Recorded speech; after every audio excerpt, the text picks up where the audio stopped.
And so you've mentioned data store in the mix. What are some of the other kind of Squiz solutions or products that you'll be using as part of this project?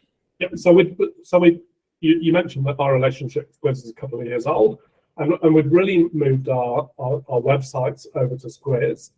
But I guess this future journey was at the back of our mind. They're very undeveloped, not really articulated. But what we were very clear about is we needed an ecosystem, we needed a platform. We didn't want a solution, and we had probably the worst of the old school way of doing websites, where if we wanted to change an open time for the swimming pool, we had to pay somebody $300.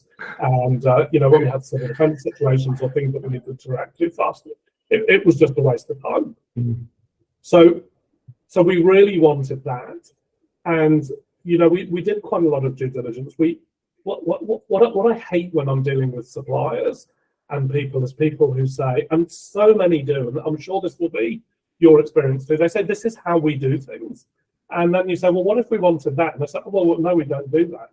And then we say, is it on your roadmap? No. Well, how do we get it on the roadmap? You don't. We decide what goes up. So for me, that's just leave. I'll move on to something more productive. And one of the things I really liked about Squiz's approach is that right in those early days that they would say, well, often it was, yes, we do that, which is great. But on the rare occasion, it wasn't. It was like, why do you want that? Why is that going to be useful? How is that going to? And then it was, I get that, I understand that. And then a week later would be another phone call saying, I've spoken to some of my other local government people, and they all think that's a good idea too. We might be onto something here. So that's the kind of people that get into my partner box, is that people that are going to work with us to make it happen. And there's a lot of providers out there that are just intransient, really, and are just, they just want you to have the product that they've got. So, but even then, we knew that was right for the website, but because we hadn't really got into this part of the journey, we couldn't really know whether we'd made the right choice.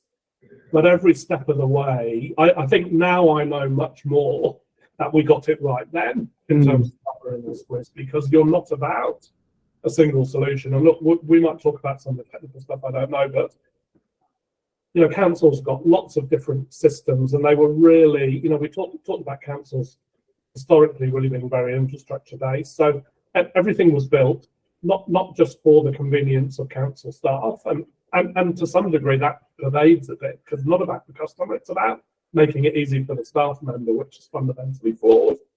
But all of those systems that we had were designed to handle information about roading data. They were handled to, great systems that tell us where our pipes are and what capacity is and when they replace. But none of that is any use when it comes to kind of public customer interface. So how do you get information that sits in all of those systems and bring it together? And we have got we've got ways and means of doing that without getting too technical. But the problem is that you start building an ecosystem that's reliant on that. So what happens if we lose water, or what happens if we lose roading? You've just broken your core kind of system that's right at the heart of your customer relationship.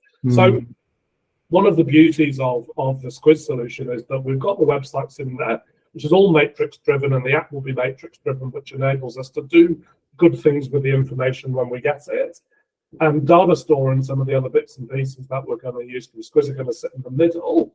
And that really future proofs us, because you've got native integration there with the single source of truth that it will become. We'll develop master-slave relationships with our other siloed systems, but it will natively talk to Matrix, so we haven't got to worry about integrations there. Other people are putting other bits of middleware in, but saying, I've now got a nightmare doing this integration, I've now got a nightmare.